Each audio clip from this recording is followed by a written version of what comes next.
là, après, ECHO ne décide. À nouveau, nous, on ne fait pas de la politique d'immigration et d'asile. Ça, c'est l'Union européenne a des politiques là-dessus et des budgets immenses pour le faire. Et alors, là, on peut discuter de l'harmonisation et tout ça, mais c'est pas nous qui faisons ça. Nous, on peut simplement, si on doit intervenir pour une crise humanitaire sur un territoire, on ne va pas faire la distinction entre un migrant ou un réfugié, et ça, on s'en moque, comme je vous disais tout à l'heure, le statut n'a pas d'importance. Par contre, les autorités pourraient ne pas être d'accord, à savoir que le migrant, ils vont essayer de le renvoyer. Et là, on va avoir le problème en fonction de d'où vient la personne, c'est de savoir s'il existe un accord pour le retour. Et très très souvent, il n'y a pas ce genre où il y a un accord, mais ils ne sont pas appliqués. Et on le sait, je sais que pour la France par exemple, des migrants, même en France maintenant, arrêtés en situation irrégulière par la police, la plupart du temps sont remis dans la nature et on ne suit pas. On ne les met pas dans un avion, sinon ce serait des avions complets tous les jours. Et heureusement, je veux dire en tant que personne citoyenne, heureusement, parce qu'on a quand même vu des cas de retour forcé d'Afghans, par exemple, c'est tellement chouette l'Afghanistan qu'on peut y retourner sans problème. Voilà. Donc nous, on ne va pas faire ce calcul-là, mais nous, on ne s'occupe pas de la politique de migration, à nouveau. Donc, là, les personnes qui, à nouveau, on n'est pas à Lampedusa, les ONG sont à Lampedusa. Il y a, à nouveau, le Haut Commissariat aux réfugiés est présent dans tous les pays d'Europe, mais il travaille en coordination totale avec les États. On n'est pas dans un vide juridique aussi, on est dans des pays qui ont tous des législations. Après, le problème, c'est l'efficacité à les appliquer, et voilà, ce genre de choses. Non, nous-mêmes, on ne va pas faire la distinction. Vous avez conclu votre présentation par quelque chose de très positif, on évolue. Ouais. Est-ce qu'à long terme, justement, ces mécanismes qui sont évoqués par l'Union européenne peuvent par exemple une incitation pour les États membres à faire quasiment de l'insertion socio-économique des migrants et des réfugiés? C'est un grand débat, ça. On peut en discuter pour une journée. À nouveau, quand on parle alors, je ne parle pas de la politique de migration et tout ça, ce sera à l'Europe de décider ce qu'elle veut comme politique de migration et ce qu'elle veut comme politique d'accueil. Là, on parle d'une crise, on parle d'un moment où il semblerait qu'on soit dépassé, très clairement. Je ne suis pas sûre qu'il y ait une connotation très sociétale dans tout ce que l'on fait pour le moment. Je pense que c'est vraiment, on fait face, comme je vous disais tout à l'heure, à nouveau, la nature des réfugiés et la nature des migrants remet en cause un peu nos sociétés, ça c'est clair. Donc là, je pense qu'il y a un débat de société à avoir, mais je ne pense pas que l'Union, en tout cas ECHO, ne s'est pas doté d'un instrument pour ça, à nouveau neutre, impartial. Voilà, on est censé pas faire attention à ce genre de choses. Ce qui est très clair aussi, je vais vous dire quelque chose, mais j'ai oublié maintenant, c'est qu'il y a eu pas mal de débats à un moment sur notamment les opérations de secours en mer. Vous savez qu'il y a des opérations européennes, les Tritons et les Poséidons et tout ça. Avant au moment où il y ait cette crise, on a entendu, à nouveau, ce sont des choses qui se disent, sont rarement vérifiées véritablement, mais on nous disait, puisque vous avez mis des opérations de sauvetage, il y a plus de migration irrégulière parce que les gens savent qu'ils vont être sauvés. Donc ça, on l'entendait dans certains pays dont on s'occupait. Les trafiquants, en tout cas, disaient aux gens, vous en faites pas de toute façon parce qu'il va y avoir des gens qui vont vous sauver. Je ne suis même pas sûre que ce soit vrai, pour dire la vérité. Très franchement, je crois que, à nouveau, quand on est dans une situation de migration, qu'elle soit économique ou qu'elle soit dans une situation de migration liée à la situation politique, pour en avoir rencontré beaucoup de gens, quand on a décidé, on s'en fout de mourir ou de ne pas mourir. Il y a des gens qui n'ont pas le choix. En tout cas, c'est comme ça qu'ils le perçoivent. Donc, mesure ou pas mesure, ils vont tenter et ils vont tenter plusieurs fois. Parce qu'ils peuvent être refoulés et recommencer.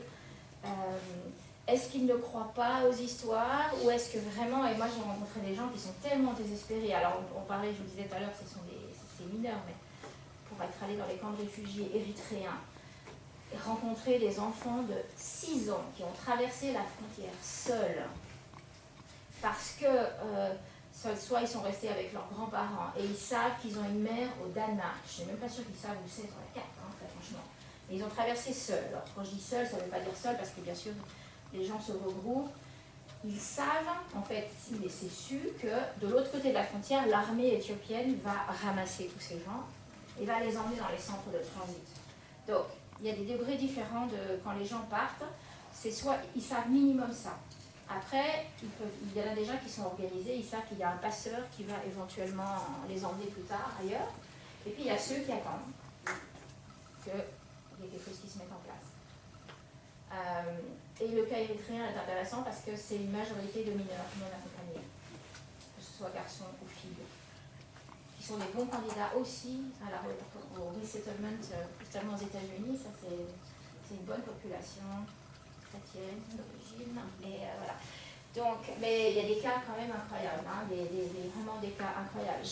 À la frontière iranienne, je me souviens être tombée sur des enfants qui nous disaient avoir 18 ans, mais en les regardant, c'était avec 15 ans, c'était un grand maximum.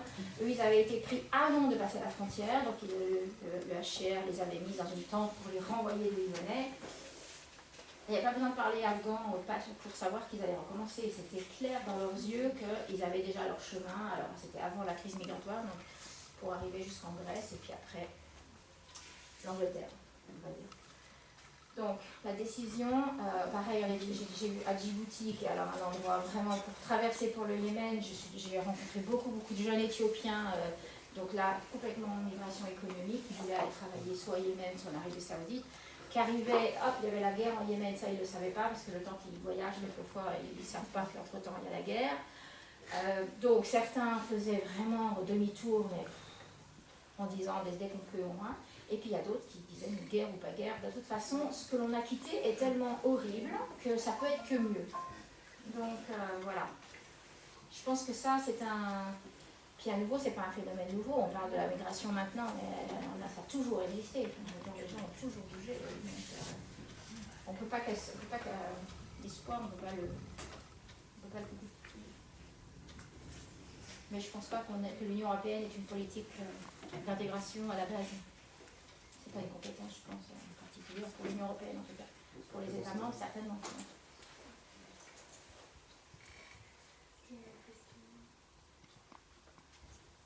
Juste pour rapport à ce que tu disais, mais pour on a mené pendant quelques semaines une opération de sauvetage en bateau sur la Méditerranée. Et avec notre ONG, et c'est vrai que le retour qu'on a eu sur tous ceux qui partent des côtes libyennes vers l'Italie, sont souvent Afrique subsaharienne, et que de toute façon, effectivement, comme tu dis, ils y vont quoi qu'il arrive. Et en plus, ils sont tellement, parce que le témoignage qu'on a eu sur leur situation en Libye est tellement affreuse, que de toute façon, mourir en mer est moins pire que... et souvent, ils nous disaient même, c'est très technique, mais quand ils partent la nuit, en fait, ils n'ont pas le choix. C'est-à-dire que même si à un moment, ils disent le bateau, il ne tient pas debout, on les force à monter dans le bateau. Donc, il n'y a pas de... Enfin, on sait, hein, par expérience, on sait effectivement tout ça, c'est très contrôlé. Mais c'est vraiment des cas où, de toute façon, même l'hésitation de dire vers quoi je vais, le système des passeurs ou le danger qui les attend à terre, fait que de toute façon, ils se jettent à l'eau au sens propre du terme, parce qu'ils n'ont pas du tout le choix. Ouais. La Libye est un cas très particulier, là, ça va nous occuper encore pour quelques temps. C'est un point d'arrivée, donc en fait les gens à nouveau se retrouvent coincés en Libye, hein, alors qu'au départ c'était un point de passage, ils se retrouvent coincés pour des raisons complètement différentes, plus les Libyens eux-mêmes qui sont en conflit. Donc la Libye va rester, je pense, un point beaucoup plus difficile. D'ailleurs, je pense que c'est là où ça a commencé et c'est là qu'on sera encore dans quelques années. Aussi parce qu'il y a beaucoup moins d'intérêt, là, je dirais, politique de ce côté de tout ce qui est Afrique du Nord. Je vous parlais tout à l'heure, je vous disais au sommet de la Valette, là, quand il y avait des discussions entre les États africains et les États européens, il y a eu un moment dans le texte, c'était très subtil, moins subtil, ça dépend, tous ces textes-là de déclaration sont négociés pendant 6 mois, hein, donc ça a temps de plusieurs fois. Mais il y avait un moment, l'Union européenne avait suggéré que l'on crée des centres sur le pourtour méditerranéen pour faire tout ce qui était analyse des procédures de droit d'asile pour l'Europe. Alors, c'était bien genre, à nouveau, on externalise, toc toc. Alors, les États du genre, tous ceux qui avaient oublié d'être bêtes, alors les Algériens, les Marocains, les Libyens, tout ça, ils ont dit, vous êtes bien gentils, mais Donc vous allez avoir cette attraction de tout ce monde qui va arriver, qui va être bloqué chez nous, vous allez en fait déstabiliser notre pays. Et au risque bien entendu de créer des centres de détention qui sont associés quelquefois à des centres, on ne sait pas tout ce qui s'y passe, hein, il y a la torture et tout ça dans certains. Donc voilà, ça n'est pas passé, ça a été, jusqu'au dernier moment, ça a été supprimé. Ceci étant, il existe dans certains pays, au Niger par exemple, il y a l'Union européenne a créé des centres, alors ils appellent ça des centres d'information. Donc on informe les migrants qui ne savent pas qu'ils courent vraiment d'énormes risques. Moi j'ai vu des vidéos avec des requins et tout ça, c'était assez rigolo. Bon, je veux dire, à nouveau, à la limite, c'est pas que c'est mal de le faire, mais très franchement, je doute de l'efficacité, tout simplement, parce qu'à nouveau, on ne se met pas dans la tête des gens. Je faisais référence tout à l'heure, quand je vous disais, quand je suis allée dans ces camps de réfugiés érythréens, donc dans le nord de l'Éthiopie, j'y ai passé 5 jours. Alors, 5 jours, c'est rien par rapport aux gens qui y travaillent tous les jours. Mais par rapport à la visite précédente, qui était 12 ambassadeurs, qui avaient débarqué une journée, donc il faut imaginer 12 ambassadeurs, ça veut dire des 4x4 avec la sécurité, les journalistes et tout ça. Donc vous imaginez les pauvres réfugiés, ils voient débarquer, je sais pas moi, pour 12 personnes, ils en voient débarquer 80. Et puis, comme il faut qu'ils parlent aux gens, donc on doit choisir quelqu'un, soit qui a été préparé à l'avance, soit le pauvre qui doit mourir d'une crise cardiaque quand il est choisi. Et ils sont rentrés de cette mission en disant, tous ces gens, si on donne plus d'argent à l'Éthiopie, ils veulent rester parce qu'ils se trouvent vraiment bien là où ils sont. Donc moi j'arrive une semaine plus tard, je passe 5 jours, on se partage, comme je suis une femme, je vais parler avec les femmes, et mes collègues hommes vont parler avec les hommes, et puis ceux qui ne veulent pas parler, ils ne parlent pas. C'est justement même un signe, le fait que les gens ne veulent pas vous parler parce qu'ils en ont marre, en disant bah, vous venez, puis vous nous parlez, puis après il n'y a rien qui se passe, la situation ne change pas, ça c'est une indication aussi. Et moi je suis revenue avec un compte rendu complètement différent en disant que je n'ai pas rencontré une seule personne qui voulait rester. Pas une. Si, un gars qui avait déjà fait la traversée, qui était passé par le Soudan, qui avait été arrêté par des milices au Soudan, qui l'avait vendu aux Érythréens. Du coup, il avait été torturé et tout ça. Et donc là, il était dans le camp de réfugiés en Éthiopie. Il avait réussi, grâce à un projet de je ne sais plus quelle ONG, il avait monté un petit business avec des poules, donc c'était les œufs.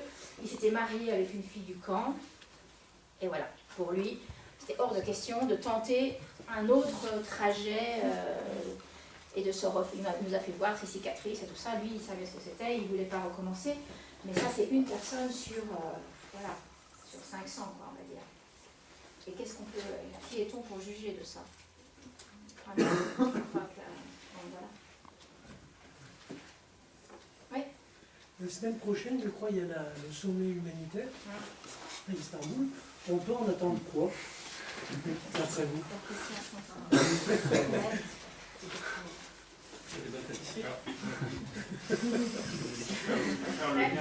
Il y a une session spéciale migration et aide humanitaire qui est abordée. Après, ce qui va en sortir, oui, c'était ça. Juste pour faire le lien avec ce dont on parle. Ça a été rajouté au dernier, très récemment, une session spécifique sur ce thème, migration et aide humanitaire. C'est un endroit où ECHO peut défendre une position, par exemple? Alors, là, c'est pas ECHO, c'est les donateurs dans ce cas-là, je pense. Donc, on va commencer par le côté positif de la chose. C'est quelque chose, d'abord, ça mérite d'exister, c'est la première fois, à ma connaissance, c'est un sommet mondial humanitaire. C'est trop gros. Il va y avoir, je ne sais pas combien de participants, avec des événements qui se passent en parallèle en même temps. Enfin, je ne sais pas comment, qui peut... voilà, il y a eu tellement de choses, c'est quand même les Nations Unies qui ont le gros du paquet, c'est quand même eux qui l'organisent, donc c'est un petit peu, voilà, c'est un petit peu à la sauce onisienne, donc sans être péjoratif, c'est quand même un peu beaucoup on va beaucoup parler, on va signer des belles déclarations, mais qu'est-ce qui va véritablement en sortir? Je suis moins sûre. Au niveau des donateurs, en fait, à un moment, on a pensé que ce serait peut-être la seule chose qui allait sortir, c'était un accord justement sur comment est-ce qu'on continue à financer l'humanitaire dans le futur. Le constat est très clair, les besoins augmentent, les financements ne diminuent pas mais n'augmentent pas. Donc, qu'est-ce qu'on fait? Alors, les Nations Unies de leur côté voulaient mais donnez-nous l'argent et nous on sait ce qu'on en fait. Et les bailleurs, notamment comme ECHO, et pour ceux qui vont faire la formation demain, vous verrez, on est quand même un peu pénible. Donc, nous, on veut savoir où va l'argent. Justement, on ne fait pas un chèque en blanc et puis après, basta. Donc, il y a certaines choses pour nous et les gros donateurs en général. Il y a des gros donateurs. Ça, c'est vraiment des questions de mentalité. Les Suédois, par exemple, sont des donateurs qui font relativement des chèques en blanc, mais qui sont pourtant un donateur qui a une capacité d'analyse, mais qui font un chèque en blanc. C'est leur politique. Enfin, par exemple, ils font ce qu'on appelle du crowdfunding pour les Nations Unies, donc ils donnent au HCR et ils ne donnent pas à une crise que nous, mais ça, c'est inconcevable pour nous. Nous, on veut savoir quels réfugiés sont nous et tout ça. Et puis, il y a les donateurs qui n'ont pas la capacité d'avoir une analyse, parce qu'ils n'ont pas de personne sur le terrain, tout simplement, ou quand ils ont des ambassades, si vraiment déjà on a quelqu'un qui connaît le développement, c'est déjà un miracle, sinon c'est plutôt politique, affaires, économie et tout ça. Donc, qui serait tenté par avoir cette espèce de marché donnant-donnant, allez, on vous donne et après vous savez ce que vous pouvez faire. Il va y avoir beaucoup de discussions sur les ONG locales, ça c'est aussi le bon sujet qui va venir depuis quelques temps. Alors peut-être qu'il va y avoir un avancée là-dessus. À nouveau, ECHO n'est pas un super exemple parce que nous, on ne donne pas aux ONG locales directement pour une question de contrôle des financements. Parce que si une ONG locale n'utilise pas l'argent comme il faut, on ne peut rien faire. Si c'est une ONG française ou anglaise, on récupère. Par contre, on encourage les ONG à travailler avec des ONG locales, bien entendu. Donc, il risque peut-être d'avoir des choses là-dessus, je dirais. Le rôle des ONG locales dans la réponse humanitaire, avec moi, je suis toujours un peu partagée aussi. Il y a à la fois l'ONG internationale qui a une certaine objectivité, mais une moins bonne connaissance du contexte, et puis vice-versa. L'ONG locale qui, quelquefois, est tellement dedans qu'elle n'a plus cette vue un petit peu d'ensemble. Donc, peut-être les ONG, si jamais il arrive quelque chose sur le financement, je ne suis pas sûre qu'on sera tous très contents. L'idée du sommet aussi, c'est d'inviter des bailleurs de développement. Donc il devrait y avoir des bailleurs de développement sur place. Ça c'est quand même aussi la nouvelle, c'est pas une nouvelle tendance, ça fait 20 ans qu'on essaie de dire comment est-ce qu'on peut faire le lien entre l'humanitaire et le développement. Pour des résultats à peu près égal à zéro. Je pense qu'en fait c'est un concept même qui est démodé. Pour moi personnellement, il n'y a pas de lien à faire. On doit travailler ensemble en même temps avec des instruments différents et on doit, les humanitaires ils courent, ils font ça vite mais pas forcément sur la durée. Et le développement il leur faut un peu plus de temps. On travaille en même temps ensemble et voilà. Et on va sur des projets en parallèle. Parce que le coup, à ECHO, on était tous, on disait, on va donner notre projet au développement, et bien entendu, ça ne marchait jamais. Parce que le développement, ils ne voulaient pas les ONG, ils voulaient je ne sais pas quoi. Donc voilà. Mais si les acteurs de développement, maintenant, de plus en plus comprennent, et en fait, l'ouverture, ça a été essentiellement les réfugiés, justement. Alors maintenant, lié un peu à la crise migratoire, quand on voit qu'un camp de réfugiés, on revient sur l'exemple de Dadaab, 25 ans, troisième génération née dans le camp. Est-ce que c'est un problème humanitaire ou c'est un problème de développement? Qu'est-ce qu'on fait avec... Est-ce que l'on peut investir de l'argent de développement dans ce genre de contexte? La Somalie, on a 10 millions d'habitants, 1,1 million qui sont déplacés en interne depuis certains 20 ans.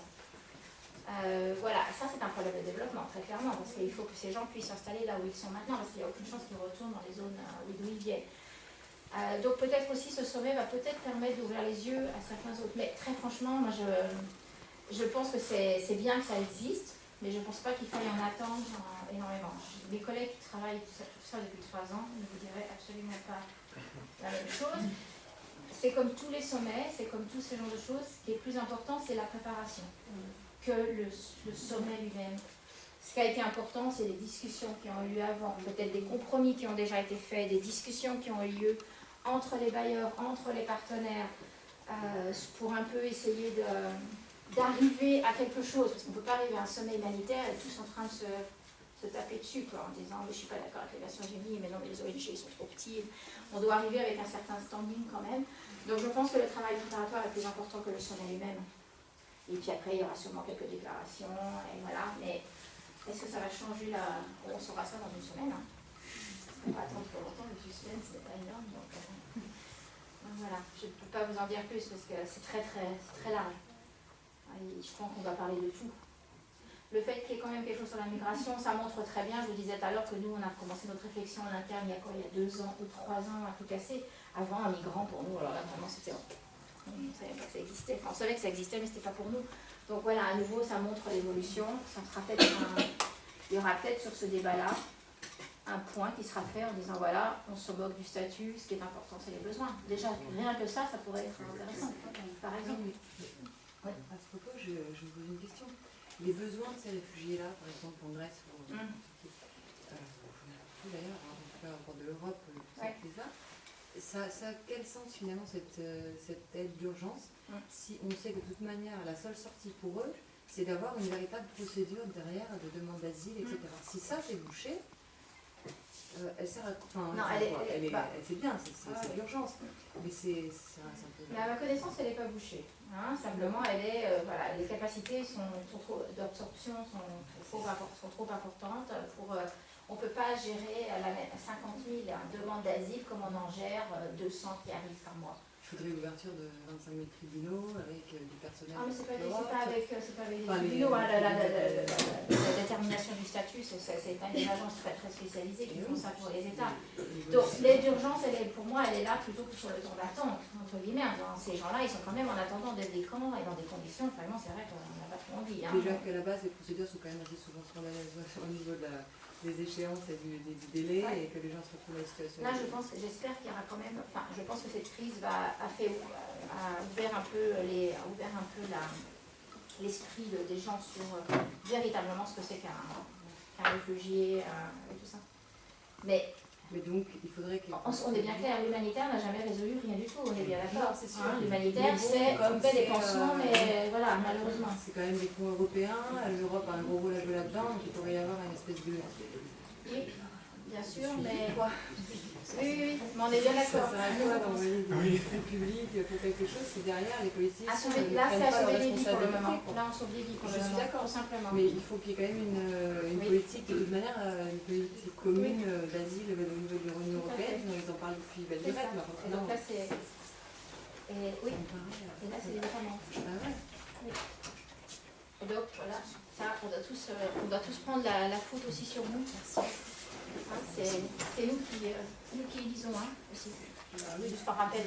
Donc voilà, après, on voit bien ce qui se passe pour le moment. Hein. Je sais bien que la politique n'a pas l'air tout à fait en adéquation avec ce que pense la population. J'étais encore bouchée hier dans des bouchons avec des mouvements sociaux marqués sur le dos, donc je vois bien. Mais bon, non, mais on est bien d'accord. C'est quoi votre prévision sur la situation de ces personnes-là en Grèce notamment? Il y a quand même un gros travail de planification qui est fait sur les relocalisations et il y a des tableaux très précis avec quel État va accueillir combien de personnes et tout ça. Ça existe. Hein, au niveau de la planification, ça existe. Les États ont quand même des obligations, je veux dire, soyons bien clairs. Ils ont tendance quelquefois un peu à les oublier mais ils ont des obligations, on les rappelle à l'ordre. Je pense que bon, là, c'est à nouveau, pour moi, il n'y a pas tellement de possibilités. J'ai toujours un côté optimiste. Je pense que ça va se régler, parce que sinon, si ça ne se règle pas, c'est quoi? C'est l'éclatement de l'Union européenne? Si on n'arrive pas à se mettre d'accord sur des choses fondamentales, c'est tout le fondement de l'Union européenne. Je veux dire, le fondement de l'Union européenne, c'est pas le marché commun, c'est pas la libre circulation, etc. Ça, c'est du pipeau. Les gens qui ont fondé l'Europe, c'était pour un continent solidaire et de paix. Si on n'est pas capable de faire ça, ça remet vraiment en cause l'idée européenne. Voilà, mais je pense qu'à nouveau, l'histoire, c'est toujours un peu cyclique. Hein. Alors, on a des périodes de crise et puis après, on parle à nouveau, le chiffre, il est quand même pas impressionnant. Enfin, je n'arrive même pas à concevoir qu'on n'arrive pas à accueillir ces gens. Enfin, c'est quand même incroyable, quoi. Moi, j'avais vu même à Bruxelles, quand il y a eu, ils ont fait des camps dans la ville. Tous les citoyens, c'est les citoyens qui ont fait la réponse. Après, il y a eu 2-3 ONG qui sont allés, donc MDM, MSF, enfin les habituels, qui au bout d'un moment ont dit, mais nous on s'en va parce que les autorités publiques ne font plus rien. Alors, c'est trop pratique de les avoir dans le camp toute la journée, les gens qui dorment là-bas, et les autorités, elles font quoi? Donner les immeubles et les machins et les trucs et tous ces appartements vides. Voilà. ça a réveillé, je pense, les citoyens, ça c'est sûr, parce que je pense que dans tous les pays d'Europe, le mouvement citoyen a été très fort vis-à-vis des réfugiés. Hein. Je vous parlais tout à l'heure du caractère un peu xénophobe et tout ça, mais dans l'ensemble, il y a eu énormément de mouvements d'élan de solidarité vis-à-vis de ces réfugiés et tout ça, mais effectivement la situation ne peut pas rester telle qu'elle est, ça c'est clair. Mais voilà, et on ne peut pas prévoir la fin du conflit en Syrie, parce que ça c'est pas tout à fait à l'ordre du jour. Immédiatement, pourtant ce serait la solution, bien entendu. Et pourtant, il y a peut-être moins d'attention aujourd'hui portée à la Syrie comparée à la Turquie et aux accords Union européenne. Oui, bah ça a été aussi. C'est un effet collatéral. C'est l'effet collatéral et les critiques. On s'occupe de la Turquie, qu'en est-il du Liban, qu'en est-il de la Jordanie? Au Liban, la moitié de la population maintenant ce sont des réfugiés. On y attache, voilà, ils n'ont pas. Voilà, donc bon, ils se plaignent, mais pas de la même manière. La Syrie, soyons bien clairs, la Syrie, l'Irak, il y a énormément d'argent qui y va. L'accès reste vraiment très compliqué. Je pense que c'est vraiment. Pour espérer qu'on n'aura pas trop d'audits dans tout ce genre de projet, parce que voilà, ça reste très compliqué, mais je pense que c'est très important. Est-ce qu'on prend le risque de continuer à le faire? Oui, il faut, parce qu'il faut absolument montrer que je pense que le risque même de perte est moins important que le risque de ne pas intervenir et de faire voir à ces populations qu'on les a oubliées. Mais c'est pas facile. La solution ne peut être que politique, de toute façon. Donc, voilà. Malheureusement, je ne suis pas qualifiée pour vous dire ce qui va se passer. Je pense que ce qui sera important, c'est d'arriver déjà à assimiler, je ne dis pas intégrer, je dis assimiler déjà, ne serait-ce que tous ces gens qui sont arrivés pour le moment. Et les populations, à nouveau, on a un peu tendance à tout assimiler. Hein, les populations, par exemple, les populations syriennes. Il y a beaucoup de Syriens qui, je pense, ne rêvent que d'une chose, c'est de retourner en Syrie, hein, soyons bien clairs. Hein. Ce qui n'est pas toujours le cas des migrants économiques, justement, parce qu'ils sont partis avec une raison bien particulière, qui est d'avoir une vie meilleure ou de pouvoir permettre à la famille de rester sur place, d'avoir une vie meilleure. Les Syriens, je pense que voilà, ils aimeraient retourner chez eux. Ils ne se sentent pas particulièrement bien, ni en Turquie, ni en Jordanie, ni en Irak, enfin voilà. Mais c'est un gros challenge, un gros défi, je pense, pour nous tous. Et je vous dis, ça remet un petit peu, pas complètement en cause ce que l'on fait ailleurs, mais ça nous fait comprendre d'autres choses. Je pense j'espère qu'on sera un peu moins arrogant aussi, et ça je parle pour tous les gens, pour l'humanitaire en général. Je pense que ça va remettre un petit peu en cause, parce que je pense qu'on a tous une certaine arrogance par rapport au fait que, voilà, on sait ce qu'il faut faire, et c'est quand même bien, et c'est comme ça qu'il faut le faire. Voilà, quand on voit ce qu'on fait nous, je pense qu'on peut... on peut laisser un peu de la marge aussi ailleurs, quoi. Donc, et à titre personnel, j'ai beaucoup de collègues. Par exemple, moi j'ai une collègue avec qui je travaille au Kenya qui a démissionné pour venir travailler en Europe parce qu'elle estime que pour l'instant c'est plus important en tant qu'humanitaire. Elle peut pas, elle est italienne, elle m'a dit qu'à Noël elle est allée en Croatie ou je ne sais plus dans quel camp. Elle m'a dit, je suis désolée, mais même en Kenya, même à Dadaab, ils sont mieux traités, quoi. Il faut que je vienne là. Donc, je pense que pour vous aussi, tous les gens qui se préparent à l'humanitaire, ça ouvre un peu des perspectives un tout petit peu différentes, même si ce n'est pas, je pense, la vocation, en tout cas pour l'Union européenne. J'espère qu'on ne va pas avoir à faire de l'humanitaire en Union européenne longtemps. Mais je pense que ça remet quelque chose un petit peu, jusqu'à certaines choses en place, hein, quelque part.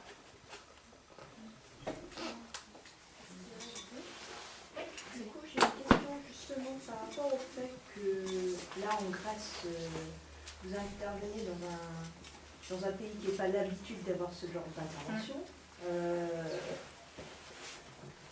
Comment est-ce que pour les partenaires, justement, les ONG qui sont sur le terrain, tout ce qui est coopérer avec le gouvernement local, avec les différentes instances locales, comment est-ce que ça se passe? Parce que par rapport à d'autres pays, il n'y a pas de personnes spécialisées dans tout ce qui est partenariat avec des ONG, dans tout ce qui est humanitaire.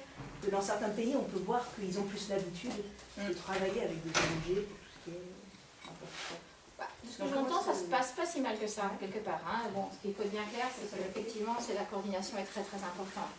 La Grèce a aussi certaines exigences à la base en disant, pour ne pas être débordés justement, ils ont une préférence par exemple, s'il y a par exemple, imaginons qu'il y a 5 camps, hein, ils aimeraient bien avoir un seul partenaire par camp, pour ne pas avoir à gérer des gens qui voilà, qui vont pas forcément se coordonner et tout ça. Donc je sais que bon, nous notre position c'est un peu, et d'ailleurs dans les financements on essaie de faire un peu attention aussi en disant on va pas financer les 5 mêmes ONG dans les 5 ans s'ils ne se sont pas coordonnés. Hein, pour éviter, juste parce que ça c'est pareil, ça fait beaucoup de gens à gérer. C'est comme dans n'importe quel autre pays, quand on travaille, on a besoin d'autorisation de toute façon. Hein, donc les autorités doivent fournir les autorisations pour toutes ces ONG pour travailler. Je pense que le gouvernement grec, ils ont toute la partie qui s'occupait des réfugiés et tout ça, je pense qu'ils se sont formés sur le tas là maintenant. Ouais, je crois que ça va. Bon, après, c'est vrai que peut-être dans des petits villages et tout ça, c'est pas forcément facile. Je pense que les îles, elles ont été complètement, bien sûr, débordées. Ils ont demandé l'aide, ils l'ont eu. Hein, donc ça, je pense que de ce côté-là, il y a aussi il y a une acceptation, qui je pense est très important. Et moi, de ce que j'entends, ça ne se passe pas hyper mal. Comme je vous disais tout à l'heure, nous, on a fait quelque chose qu'on ne fait jamais la plupart du temps. Quand on a sélectionné les projets qu'on allait retenir, on a informé les autorités grecques en disant, voilà, on va faire ça avec telle ONG. Ça, c'est quelque chose qu'on ne fait pas normalement. Ça ne mangeait pas de pain. Parce qu'ils ne nous ont pas dit, bah non, on ne veut pas cela. Ça ne mangeait pas de pain, c'était voilà, un bon procédé. Il ne faut pas oublier aussi que le commissaire en charge de l'aide humanitaire est chypriote. Donc c'est l'avantage au monde qui parle la langue. Donc il y a eu... Et le commissaire en charge de la migration est grec, Avramopoulos. Donc ça, quelque part, c'est arrivé par hasard, mais il y a quand même eu des démarches à très haut niveau politique pour assurer aussi un petit peu les autorités grecques. Donc, l'un dans l'autre, ça n'a pas l'air d'être... Bon, après, bien entendu, si ça s'éternise, c'est autre chose. Et puis bon, on a tous entendu, hein, surtout on sait très bien aussi qu'il y a eu un impact économique très important, notamment en termes de tourisme sur la Grèce, quand on parle des îles et tout ça. Il y avait des gens qui n'avaient pas spécialement envie d'aller sur les plages au milieu des bateaux échoués, des gilets de sauvetage et tout ça. Donc ça, c'est des choses, à nouveau, ça c'est le long terme, il faut le regarder de près. Et je pense que les ONG... alors, le côté positif de fait qu'il y aura de l'humanitaire, c'est qu'il y a des ONG très professionnelles qui se sont déplacées. Parce qu'avant, il y avait eu beaucoup d'élan de solidarité, mais je pense que c'était un peu quelquefois... malheureusement, la solidarité c'est bien, mais c'est pas toujours très organisé. Donc, je pense que ça va peut-être apporter un peu de structure aussi à la réponse qui est apportée en Grèce. Mais c'est vrai qu'ils n'ont pas une société très... il y aura beaucoup d'ONG en Grèce à la base. Très forte en tout cas. Hein, ce serait sûr que ce serait en France, c'est complètement différent parce que voilà, l'humanitaire est presque né en France, donc il y a une structure qui est très importante. La Grèce, c'était pas le cas. Donc, et puis il y a eu des pays quand même, quand on pense à la Serbie, la République de Macédoine et tout ça, ils ont quand même beaucoup accueilli, hein, ils ont été beaucoup plus ouverts que beaucoup chez nous. Ça va peut-être susciter des vocations dans tous ces pays, il va peut-être avoir un mouvement humanitaire plus important aussi, je ne sais pas. On va voir, mais ça c'est le futur qui nous dira.